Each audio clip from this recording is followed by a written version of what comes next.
Welcome to super classes. मैं से कुणाल प्रताप सिंह। हम लोग बंगाल के governor general east India company को देख रहे थे। तो वैसे तो अगर ये सीरीज़ आपको ढंग से समझनी है तो उसके लिए आपको लेक्चर नंबर 19 से शुरुआत करनी चाहिए।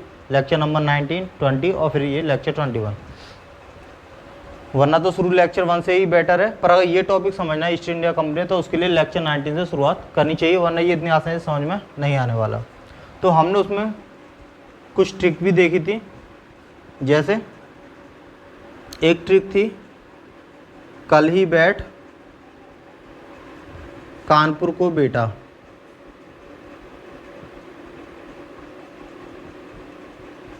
कल ही बैठ कानपुर को बेटा गोपाल। तो हमने देखा था सबसे पहले बंगाल का गवर्नर बना था ईस्ट इंडिया कंपनी में। सबसे पहले बंगाल पे आधिपत्य किया था, राज किया था, और उसमें बंगाल का गवर्नर पद सामने आया था, बंगाल का गवर्नर। उसके बाद में जब नेक्स्ट पोस्ट बढ़ी उसकी, तो वो गवर्नर ना रह के गवर्नर जनरल बन गया। गवर्नर जनरल किसका? बंगाल का। पहले बंगाल का गवर्नर था, फिर वो ही बढ़ के बंगाल का गवर्नर से गवर्नर जनरल बन गया। फिर थोड़ी और पोस्ट बढ़ी तो वो बंगाल का गवर्नर जनरल ना रह के वो पूरे भारत का गवर्नर जनरल बन गया। भारत का गवर्नर जनरल। फिर हमने देखा 1857 में क्रांति हुई थी मंगल पांडे की। उसके बाद में जो मेन सत्ता थी वो ब्रिटिश सरकार के हाथ में चली गई और ये लोग वायसराय बन के रह गए। वायसराय। फिर 1947 के लगभग देश आज़ाद हुआ हमारा और सेकंड वर्ल्ड वार चल रहा था। तो ब्रिटिश सरकार ने अपना हाथ खींच लिया और ये लोग वापस इन जो थे वही फिर से बन गए उस दौरान। भारत का गवर्नर जनरल। ये सारी पीछे वाली जो वीडियो है उसमें सारी स्पष्ट बहुत डिटेल में। और फिर जब देश आज़ाद हुआ तो स्वतंत्र भारत का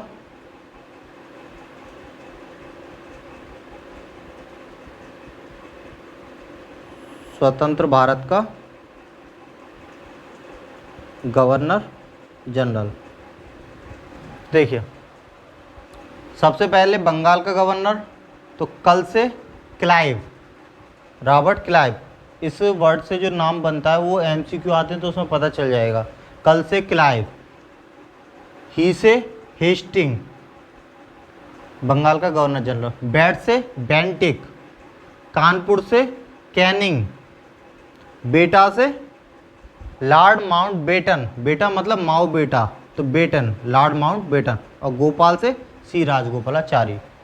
कल से क्लाइव, ही से हेस्टिंग, बैट से बेंटिक, कान से कैनिंग और बेटा से माउंट बेटन और गोपाल से सी राजगोपालाचारी। तो पहले बंगाल का गवर्नर, फिर बंगाल का गवर्नर जनरल, फिर वो पूरे भारत का गवर्नर जनरल बन गया। उसके बाद में सत्ता चलेगी ब्रिटिश के हाथों, तो फिर वायसराय बन के रह गए। फिर भारत का गवर्नर जनरल और फिर स्वतंत्र भारत का गवर्नर जनरल जो इंडियन थे, सी राजगोपालाचारी। तो इस तरह से हमने ये देखा था। तो हमने क्लाइव को और हेस्टिंग को पिछली वीडियो में देख लिया था लेक्चर 19 में। अब हम लॉर्ड विलियम, अच्छा बात ये है, हेस्टिंग है बंगाल के गवर्नर जनरल और लॉर्ड विलियम बेंटिक हैं भारत के गवर्नर जनरल। ये बंगाल के हेस्टिंग तो हैं बंगाल के गवर्नर और ये बेंटिक हैं भारत के गवर्नर जनरल। पर इनके बीच में भी बहुत सारे गवर्नर आए थे बंगाल के। एंड में जो गवर्नर थे वो भारत के गवर्नर जनरल बन गए। तो अभी ये सब वॉरेन हेस्टिंग जो हैं ये बंगाल के पहले गवर्नर थे ये, और ये बाद में बन गए बंगाल के गवर्नर जनरल। मतलब क्लाइव थे सबसे पहले बंगाल के गवर्नर, फिर उसके बाद में वॉरेन हेस्टिंग आए, ये भी बंगाल के गवर्नर थे। पर इन्हीं के टाइम पे इनकी पोस्ट बढ़ी और ये गवर्नर से गवर्नर जनरल बन गए। तो हम ये कह सकते हैं कि वॉरेन हेस्टिंग अंतिम बंगाल के गवर्नर थे, बंगाल के अंतिम गवर्नर थे और पहले गवर्नर जनरल बने। अब वॉरेन हेस्टिंग पहले गवर्नर जनरल बन गए बंगाल के, पर उसके बाद में और भी गवर्नर जनरल बने, जैसे Lord Cornwallis, Sir John Shore, Lord Wellesley और लॉर्ड मिंटो, और उसके बाद में फिर बेंटिक आते हैं। तो ये जो ट्रिक है ये मैन के हैं, जो पहले गवर्नर, फिर गवर्नर जनरल, फिर भारत का गवर्नर जनरल, फिर वायसराय, इस तरह से जो मैन है उसकी ये ट्रिक है। ये क्वेश्चन यहीं से बनता है कि भारत का पहला गवर्नर जनरल कौन था, अंतिम कौन था, पहला वायसराय कौन था, अंतिम वायसराय, तो उसकी ये ट्रिक है। अब देखते हैं लॉर्ड कॉर्नवालिस। तो कॉर्नवालिस ने क्या क्या किया, तो इन्होंने स्थायी बंदोबस्त व्यवस्था लागू की। स्थायी बंदोबस्त में क्या होता है कि जो ज़मीन होती है वो जो ज़मींदार होते हैं उन्हीं को सौंप देते हैं कि तुम टैक्स वसूल करो, तुम्हारी ज़मीन तुम्हारा स्वामित्व, पर इसमें से जो भी टैक्स आएगा, पूरी खेती नहीं, जो टैक्स आएगा उसका 90% जाएगा कंपनी के हाथों और जो 10% है वो ज़मींदार खुद रखेंगे। जो भी टैक्स आएगा उसका बंटवारा। तो जो भूस्वामी होता है वो ज़मींदारी होता है, और जो भू राजस्व होता है, जो भी टैक्स आता है उस टैक्स में 90% हिस्सा कंपनी ले लेती है और 10% हिस्सा ज़मींदारों का। तो ये था स्थायी बंदोबस्त। इसके बाद में लॉर्ड कॉर्नवालिस के टाइम में तीसरा आंग्ल मैसूर युद्ध हुआ था 1752 में, टीपू सुल्तान और कंपनी के बीच में। इसमें फिर बाद में संधि हुई थी, जिसके उसमें ये फिर युद्ध रुका था। तो वो संधि हुई थी श्रीरंगपट्टम की संधि, जिसमें टीपू सुल्तान ने अपना आधा राज्य और 3 करोड़ रुपये कंपनी को दी थी। तो हमने जितने भी युद्ध थे, आंग्ल मैसूर युद्ध और जो दूसरे युद्ध थे मराठा युद्ध, वो सारे हमने लेक्चर नंबर 19 में हमने पूरे डिटेल में देख लिए थे। तो इसलिए यहाँ बस शॉर्ट में चलेगा कि हाँ इतने युद्ध, वो पीछे वाली वीडियो में फुल डिटेल में एक बार पूरा डिटेल में बता दिया है। उसके बाद में जो सिविल सेवा की जनक है, सिविल सेवा जो यूपीएससी वगैरह होती है, उसकी जनक कॉर्नवालिस ने ही कराई थी। लेकिन जो भर्ती होती थी उसके लिए टेस्ट नहीं होता था, कंपनी को जो अच्छा लगता था उसको सिविल सेवा के पद पे बिठा दिया करती थी, और जो नहीं लगती थी उसको बर्खास्त। तो यहाँ एक नोट करने वाली बात है, ये पॉइंट इसका हिस्सा नहीं अलग से है, ध्यान रखना है कि सिविल सेवा के लिए जो परीक्षा की शुरुआत करी थी वो डलहौजी ने की थी, लेकिन सिविल सेवा की जो शुरुआत करी थी वो कॉर्नवालिस ने। अंतर दोनों में स्पष्ट है। सिविल सेवा की जो शुरुआत की थी कॉर्नवालिस ने की थी, लेकिन जो सिविल सेवा जो परीक्षा की शुरुआत की थी वो डलहौजी ने की थी। इन्होंने जो सिविल सेवा की शुरुआत करी थी वो अपने हिसाब से ही किसी को भी उस पद पे बिठा दिया करते थे। तो सिविल सेवा के जनक जो हैं वो कॉर्नवालिस। तो हम इसको याद करने के लिए, देखिए ट्रिक है केवल, अब मैं जो भी बोल रहा हूँ वो केवल याद कराने के पर्पज़ से बोल रहा हूँ। आप लोग थोड़ा हटके भी ट्रिक बना सकते हैं और अच्छी भी बना सकते हैं। तो बस मैंने अपने टाइम में ऐसा सोचा था कि जो सिविल सेवा होती है यूपीएससी, वो इतनी हाई लेवल की होती है कि उसमें बहुत अच्छी सैलरी मिलती है, और अगर कोई सिविल सेवा में लग जाता है तो उसके वारिस बैठ के खाते हैं आराम से। जो वारिस होते हैं कई पीढ़ी तक, वो आराम से बैठ के खाते हैं। तो जो सिविल सेवा होती है उनके जो वारिस हैं, वारिस मतलब वारिस, उनका बंदोबस्त हो जाता है कई पीढ़ियों तक। कितनी पीढ़ी तक? 3 पीढ़ी तक। जो सिविल सेवा में अगर किसी का नंबर आ जाता है तो उसकी 3 पीढ़ी तक जो भी वारिस होते हैं, उनका स्थायी बंदोबस्त हो जाता है, इतना पैसा उन पे आ जाता है। तो इस तरह से ये एक स्टोरी थोड़ा क्रिएट करनी है, तो उससे याद रहता है कि हाँ सिविल सेवा में किसी का नंबर आ गया तो उसके जो वारिस हैं वो 3 पीढ़ी तक उनका स्थायी बंदोबस्त हो जाता है। तो इस तरह से ही लगभग चीज़ें याद रहती हैं। उसके बाद में आए थे सर जॉन शोर। इनके टाइम में बस एक ही युद्ध इम्पोर्टेंट है, खारदा का युद्ध, जो 1795 में हुआ था मराठा और निजामों के बीच में, जो हैदराबाद के निजाम थे। अच्छा, ये जो युद्ध था ये अंग्रेज़ों के साथ नहीं था। इन्होंने अहस्तक्षेप की नीति अपनाई, मतलब कोई भी आपस में युद्ध कर रहे हैं करने दो, अपने को बीच में नहीं पड़ना। तो उसको बोलते हैं अहस्तक्षेप की नीति। इन्होंने कोई भी हस्तक्षेप नहीं किया, जिनको लड़ना है लड़ो, ठीक, और जिनको मरना है मरो। तो हस्तक्षेप की नीति सर जॉन शोर ने की थी खारदा के युद्ध में। तो ऐसा कर लो कि अगर कहीं शोर हो रहा हो तो उस शोर को देखने के लिए भीड़ जाती है, हम लोग जाएंगे देखने के लिए अपने अपने घर के दरवाजे पर उस शोर में शामिल नहीं होंगे, घर के दरवाजे पर ही दूर से बैठ के खड़े होंगे। तो कहीं भी अगर शोर हो रहा हो तो उसमें हस्तक्षेप ना करो। अहस्तक्षेप मतलब हस्तक्षेप ना करो, अपने गेट पे खड़े होकर दूर से ही देखो अगर कहीं भी शोर हो रहा है तो, ठीक है ना। तो हस्तक्षेप की नीति, तो इसका मतलब इन्होंने हस्तक्षेप नहीं किया, तो इसका मतलब इनको छोड़ के, कंपनी को छोड़ के बाकी 2 लोग लड़ रहे हैं। तो ऐसा केवल एक ही युद्ध है मराठा और निजामों का, बाकी जितने भी युद्ध हैं उन सब में कंपनी शामिल है, मतलब अंग्रेज और भारत के किसी न किसी राजा के बीच में युद्ध हुए हैं। पर ये जो युद्ध है इसमें अंग्रेजों को छोड़ के जो भारत के ही दो हैं, मराठा और जो हैदराबाद के निजाम है, इनके बीच में हुआ था। तो याद रखना हस्तक्षेप मतलब भारत के ही दोनों में, क्योंकि इन्होंने तो हस्तक्षेप किया नहीं। इसके बाद में आ जाते हैं लॉर्ड वेलेजली। लॉर्ड वेलेजली को बंगाल का शेर बोलते हैं। ये सारे बंगाल के जो हैं गवर्नर जनरल ही चल रहे हैं, यहाँ से चालू होते हैं वारेन हेस्टिंग्स से, सारे ये बंगाल के गवर्नर जनरल हैं मिंटो तक। तो लॉर्ड वेलेजली क्योंकि इन्होंने काफ़ी सख्ताई रखी थी तो इन्हें बंगाल का शेर कहते हैं। अच्छा, इन्होंने क्या की थी, जो फ्रांसीसी भी कंपनी थी, वीडियो नंबर 19 में मैंने बताया था कि कई कंपनियां आई थी, 4 कंपनियां। तो फ्रांसीसी भी कंपनी आई थी, ईस्ट इंडिया कंपनी, 4 तरह की थी। तो फ्रांसीसी जो कंपनी थी तो उसका भय को समाप्त करने के लिए उन्होंने सहायक संधि चलाई थी कि अगर किसी को फ्रांसीसी कंपनी किसी को डिस्टर्ब कर रही है, किसी को परेशान कर रही है, तो वो हमारी सहायता लेके उस फ्रांसीसी कंपनी से निजात पा सकते हैं, मुक्ति पा सकते हैं। तो फ्रांसीसियों के भय को समाप्त करने के लिए सबसे पहले सहायक संधि लॉर्ड वेलेजली ने चलाई थी। और जो सहायक संधि के लिए जो हाथ बढ़ाया था भारत में जो राजा हैं उन्होंने, तो सबसे पहले हैदराबाद के जो निजाम थे उन्होंने 1758 में सहायक संधि स्वीकार की सबसे पहले। तो ये एक बार क्वेश्चन आ चुका था कि सबसे पहले ये ना सर्वप्रथम सबसे पहले जो सहायक संधि वो किसने स्वीकार की, तो हैदराबाद के निजाम ने।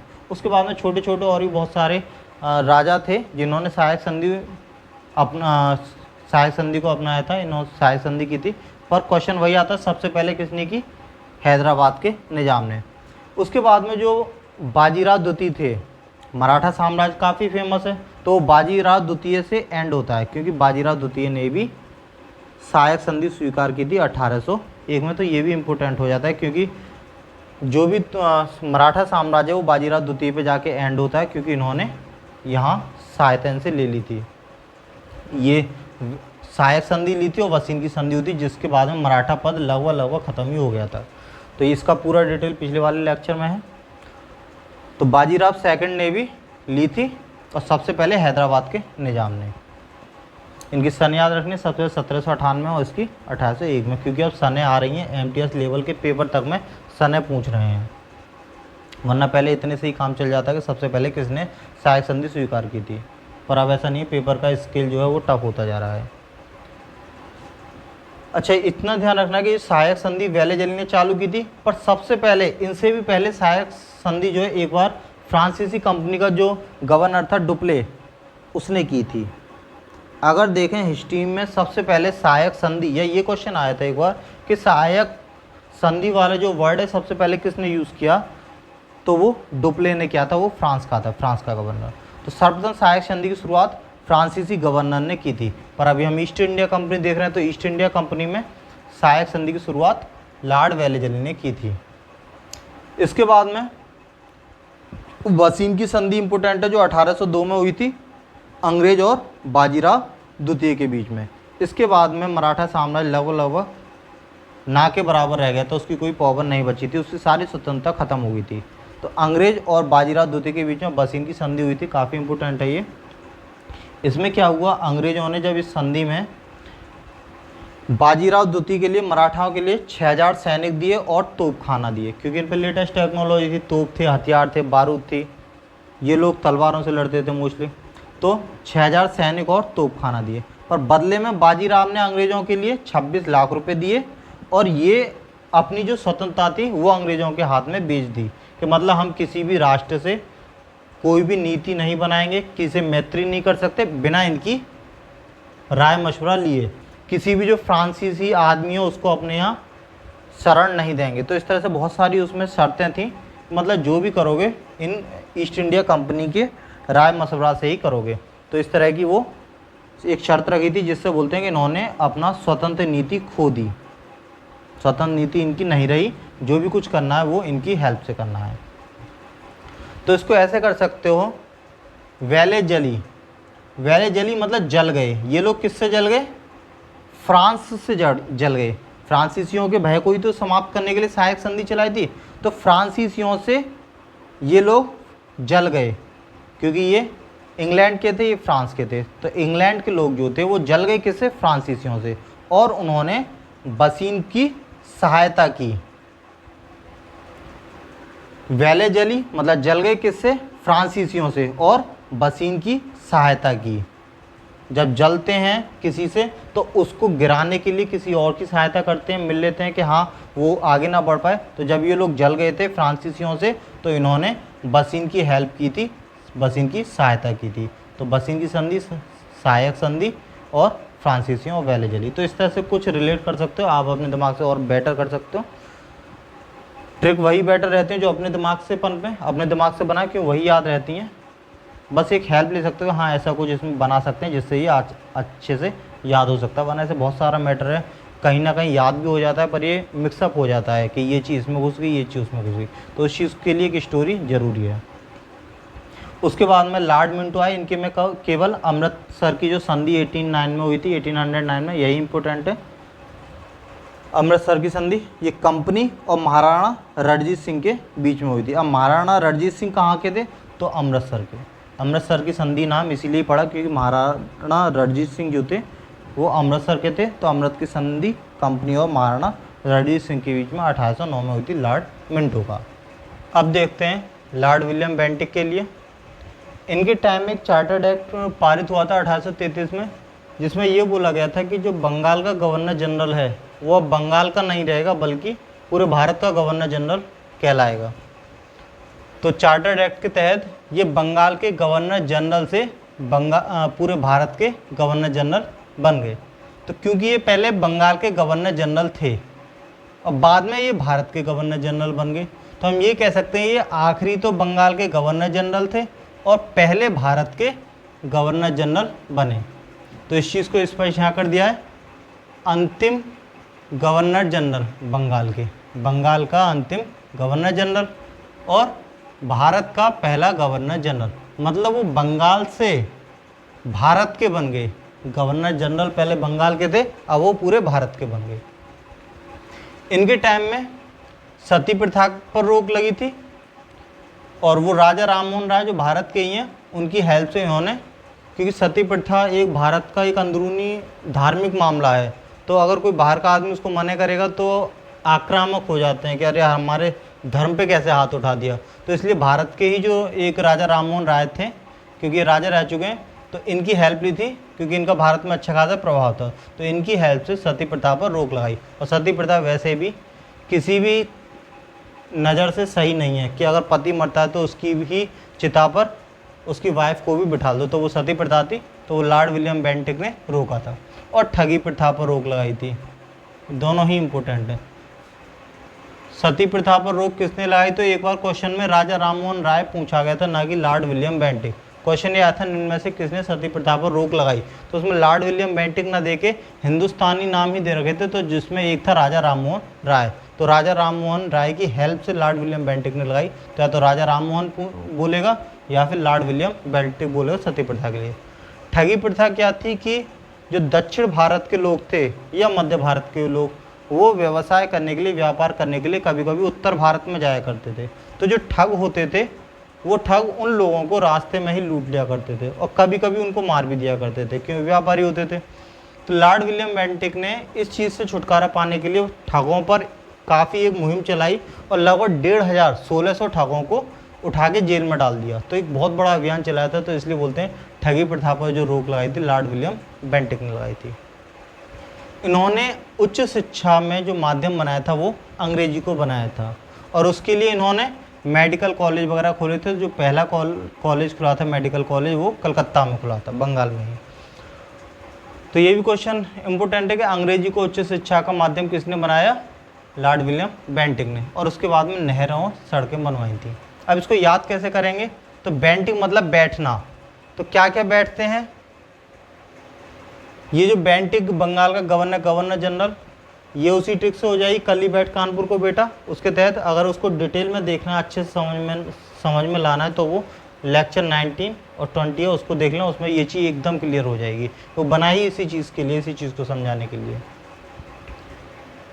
तो ये चीज़ तो उससे ट्रिक से क्लियर होगी। उसके बाद में अंग्रेजी शिक्षा को उच्च शिक्षा का माध्यम, हाँ सती प्रथा पर रोक, तो सती प्रथा में पत्नी अपने पति की चिता के ऊपर बैठती है, तो बैठती है बेंटिक, बेंटिक मतलब ऐसा समझ आ रहा है जैसे बैठती है। और ठगी, ठगी में भी जब आदमी को लूट लेते हैं तो आदमी लूट पिट के बैठ जाता है, एकदम आदमी लूट पिट जाता है और शांत होके बैठ जाता है कि हाँ मैं लूट गया, अब मैं क्या करूँ, अब तो कुछ कर ही नहीं सकता, लूट गया तो ठगी में भी आदमी लूट पिट के बैठ जाता है। और सती प्रथा पर जो वाइफ होती है वो अपने पति की चिता पर बैठती है। तो बैठने वाले काम बेंटिक के काम में हुए हैं। इन्होंने हमारे दिमाग में अंग्रेजी को बिठाला, अंग्रेजी को हमारे दिमाग में इन्होंने लॉर्ड विलियम बेंटिक ने बिठाया, तो अंग्रेजी को भी हमारे दिमाग में बिठाया तो बेंटिक। अब अंग्रेजी को बिठाया तो यहाँ से लिंक करना है कि अंग्रेजी को बिठाने के लिए कुछ ना कुछ उच्च शिक्षा के लिए कोई डिग्री बनाएंगे, तो वो मेडिकल कॉलेज खोला था इन्होंने। उसके बाद में सड़कें और नहरें बनवाई। तो ऐसे कर लोगे कि जब मेडिकल बायो क्षेत्र में मेडिकल बनवा दी और इंजीनियरिंग क्षेत्र में सड़कें और नहरें बनवा दी, क्योंकि जब हाई लेवल की शिक्षा को अगर ये हमारे दिमाग में बिठा लेंगे तो उसका कुछ ना कुछ यूज़ बताएंगे, तभी तो वो बिठाने में कामयाब रहेंगे। तो उन्होंने बायो वाले बच्चों के लिए मेडिकल खुलवा दी और इंजीनियर वाले बच्चों के लिए नहरें और सड़कें। तो केवल याद करने के लिए ऐसा सोचना है और कुछ नहीं। तो बैठने वाले सारे काम बेंटिक। उसके बाद में चार्ल्स मैटकॉफ, इन्होंने प्रेस को स्वतंत्र कर दिया, यही इंपॉर्टेंट है इनका, और कुछ नहीं आता। तो इसको ऐसे याद करो, कफ, मैटकॉफ मतलब कफ, जो हमारे बलगम होती है, कफ होता है जब खांसी में, तो हम उसको थूक के स्वतंत्र कर देते हैं। तो कफ को, मैटकॉफ मतलब कफ को, जब कफ आता है हमारे गले में तो दिक्कत होती है, तो हम उसको थूक के स्वतंत्र कर देते हैं कफ के लिए, अपने से बाहर थूक देते हैं कफ के लिए, तो कफ को स्वतंत्र कर दिया। अच्छा, जो प्रेस पर प्रतिबंध लगाया था वो लॉर्ड वेलेजली ने लगाया था। पीछे वाली उसमें लाइन में लिखना भूलूंगा, एडिटिंग में वो देख लेना, कर दूंगा उसके लिए। तो लॉर्ड वेलेजली ने, जो इनसे पीछे भी देखा था, उन्होंने प्रेस पर प्रतिबंध किया था। अब वो कैसे करेंगे प्रेस पर प्रतिबंध, लॉर्ड वेलेजली ने किया था। तो वेलेजली मतलब जल गए, लॉर्ड वेलेजली मतलब वेलेजली जल गए, किससे? प्रेस से जल गए, क्योंकि मीडिया एक ऐसी चीज़ जो हर किसी के अपोजिट लिख देती है। तो प्रेस ने उनके बारे में उल्टा सीधा कुछ लिखा तो वो प्रेस से जल गए, तो वेलेजली ने प्रेस पर प्रतिबंध लगा दिया। और उसको स्वतंत्र किसने किया? कफ, जैसे कफ को हम स्वतंत्र कर देते हैं ऐसे स्वतंत्र कर दिया प्रेस को। उसके बाद में एलन ब्रो ने दास प्रथा का अंत किया था और रविवार की छुट्टी, ये वाला क्वेश्चन आ चुका है, रविवार की छुट्टी वाला, और ये भी इम्पोर्टेंट है, दास प्रथा। तो दास प्रथा का अंत किया था और रविवार की छुट्टी जो चालू की थी भारत में सबसे पहले एलन ब्रो ने की थी। अब कैसे करोगे? जो दास होते हैं, ऐसे कर सकते हो कि जो ब्रो है, भाई है, वो अब दास बन के नहीं रहेगा। ऐसा सोचो, जो बहन होती है, बड़ी बहन, वो अपने भाई पर, जो ब्रो होता है उस पर हमेशा हुक्म चलाती रहती है कि हाँ ये लेके आ, पानी लेके आ, वो लेके आ। तो वो बोल रहा है कि मतलब आज रविवार है, आज मैं तेरा दास नहीं हूँ, आज तो छुट्टी है, दास की आज छुट्टी है, ठीक। या दास का अंत कर दिया और जितने भी दास हैं उनको ब्रो मतलब भाई बना लिया, ऐसे भी करके कर सकते हो, लिंक बिठाना है बस। दास जो है, दास की रविवार को छुट्टी कर दी, वरना दास को 24 घंटे और 12 महीने काम करवाते हैं, पर दास की रविवार को छुट्टी कर दी और उसको अपना ब्रो बना लिया, दास को भाई बना लिया अपना। दास की रविवार को छुट्टी करके अपना ब्रो बना लिया, मतलब कि भाई बना लिया। इसके बाद में देखते हैं लॉर्ड डलहौजी, ये इंपॉर्टेंट है थोड़ा। इनको आधुनिक भारत का निर्माता बोलते हैं। ऐसा क्यों? क्योंकि इन्होंने बहुत सारे काम ऐसे करवाए हैं जो भारत में उन्नति की है और हम उनको आज भी यूज़ करते हैं। जैसे कि सबसे पहले रेल का निर्माण और विकास इन्होंने ही करवाया था। जो पहली रेल जो चली थी वो मुंबई से ठाणे के बीच में चली थी, 34 किलोमीटर। ये चीज़ आ चुकी है कि पहली रेल किस किस के बीच में चली थी, तो इसका ये भी याद रखना, 34 किलोमीटर की ये भी आ जाता है। तो मुंबई से ठाणे के बीच में चली थी, 34 किलोमीटर चली थी रेल, और किसने चलवाई थी? डलहौजी ने। उसके बाद में संचार सेवा जो कम्युनिकेशन होता है, टेलीफोन वगैरह, तो वो संचार सेवा की शुरुआत भी डलहौजी ने की थी। वो की थी आगरा से लेके कलकत्ता तक। आगरा तुम्हारा यूपी का शहर हो गया, ताजमहल वाला, और कलकत्ता पश्चिम बंगाल का, या बंगाल का। उस टाइम तो बंगाल एक ही था, बाद में तो अलग हुआ था, पूर्वी बंगाल और पश्चिम बंगाल। तो इसलिए एक तरह से कह सकते हो यूपी के आगरा से लेके बंगाल के कलकत्ता तक। तो इसमें उन्होंने संचार सेवा चालू की थी, कम्युनिकेशन की, फ़ोन वगैरह। उसके बाद में डाकघर अधिनियम पास किया, जिसमें जो डाक होती हैं पहले डाक क्या थी, राजा के दूत हुआ करते थे, वो संदेश लेके जाया करते थे। पर इन्होंने आम जनता के लिए भी डाकघर अधिनियम पारित किया था, जिसके तहत आम लोग भी अपना डाक को एक पत्राचार एक स्थान से दूसरे स्थान कर सकते हैं, और उस पर डाक टिकट का प्रचलन भी इन्होंने किया। तो डाकघर अधिनियम और डाक टिकट डलहौजी ने चालू की थी। इसके बाद में यूपीएससी सिविल सेवा पद के लिए प्रतियोगी परीक्षा, इस चीज़ पर हम पीछे भी बात कर चुके हैं। जो आईएएस जो यूपीएससी होती है, कॉर्नवालिस ने उसको चालू किया था, पर वो अपने हिसाब से रख लिया करते थे। पर जो परीक्षा के तहत जो भर्ती की यूपीएससी की, वो की थी लॉर्ड डलहौजी ने। और जो सबसे पहले भारतीय थे जिन्होंने इस परीक्षा को पास किया और आईएएस बने भारत के, वो बने थे सत्येंद्र नाथ टैगोर। ये क्वेश्चन भी आ चुका है पेपर में कि पहले ऐसे भारतीय जिन्होंने आईएएस की परीक्षा पास की थी, तो या यूपीएससी की परीक्षा पास की थी, तो सत्येंद्र नाथ टैगोर ने, जिन्होंने सिविल सेवा परीक्षा पास की थी। तो लॉर्ड डलहौजी ने सिविल सेवा के लिए प्रतियोगी परीक्षा पास की, और कॉर्नवालिस ने यूपीएससी की सेवा चालू की थी, पर भर्ती परीक्षा के माध्यम से ना करके अपने ही हिसाब से कर लिया करते थे। इसके बाद में इन्होंने सारे काम अच्छे किए थे, इसलिए इनको आधुनिक भारत का निर्माता बोलते हैं। लेकिन एक काम इन्होंने गलत किया, राज्य हड़प नीति। उसमें क्या था कि जिस भी अगर राज्य में राजा का या रानी का कोई अगर बच्चा नहीं होता था, तो उन्हें इतना अधिकार नहीं था कि वो किसी भी बच्चे को गोद लें और उसका वारिस बना सकें। तो अगर बच्चा नहीं है, आगे कोई उनका औलाद नहीं है, तो वो राज्य जो होगा उनका, वो अंग्रेज़ गवर्नमेंट के हाथ में चला जाएगा। तो उसी को बोला राज्य हड़प नीति। तो सबसे पहला जो राज्य था जो इसका शिकार हुआ था, वो हुआ सतारा। और सतारा क्या है, महाराष्ट्र में एक नगर है। अब तुम बोलोगे राज्य तो महाराष्ट्र है, सतारा क्यों नहीं है? तो जब देश आज़ाद हुआ था तब हमने देखा था कि 500-600 के करीब रियासतें थीं, उनको छोटी छोटी, और अभी लगभग 29+8 के करीब वो हैं राज्य। तो कहाँ अभी गिने चुने 36-37 वो राज्य हैं, और पहले 500-600 के करीब राज्य थे। तो वो छोटे छोटे ही टुकड़ों में बटे हुए थे, वही छोटी छोटी रियासत थी। तो पहली रियासत थी सतारा, जो इन्होंने हड़प ली थी डलहौजी ने। इसके बाद में अब आते हैं लॉर्ड कैनिंग। तो लॉर्ड कैनिंग से नेक्स्ट, ये इनके टाइम में ये भारत के गवर्नर जनरल थे, पर ये भारत के, इनके 1857 की क्रांति होती है, तो भारत के गवर्नर जनरल से ये वायसराय बन जाते हैं। तो इनका फिर अपना एक डिटेल अलग से चलेगा, तो वो वायसराय पद अब नेक्स्ट वीडियो में ख़त्म करेंगे। लॉर्ड कैनिंग का वायसराय पद नेक्स्ट वीडियो में। धन्यवाद।